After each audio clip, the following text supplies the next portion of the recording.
This is the scene of one of the worst school shootings in US history. At least 19 children and 2 teachers were killed at the Robb Elementary School in Uvalde in Texas. Here's how the tragedy unfolded. This is the gunman, 18-year-old Salvador Ramos. He'd previously posted pictures of his rifles online that he reportedly bought on his 18th birthday. His first victim, his own grandmother, shot at her home on the morning of the shooting. She was airlifted to hospital. Ramos then crashed his car near the Robb Elementary School. He got out of the vehicle reportedly carrying a long rifle and a backpack. He was wearing body armor.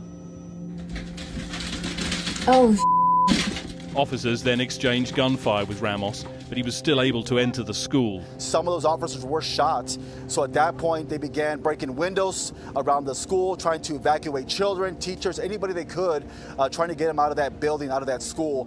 What we do know at that point, the shooter was able to make entry into a classroom, barricaded himself inside that classroom, and again just began shooting numerous children and teachers that were in that classroom, having no regard for human life, just a complete evil person.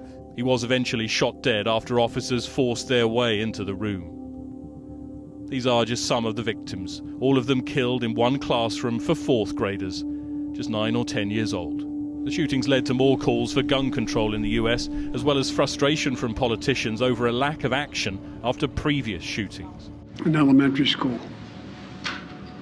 Beautiful, innocent, 2nd, 3rd, 4th graders. And how many scores of little children who witness what happened see their friends die as if they're on a battlefield, for God's sake. When in God's name are we going to stand up to the gun lobby? For now, it is America's deadliest school massacre since Sandy Hook in 2012 and has left a nation in mourning.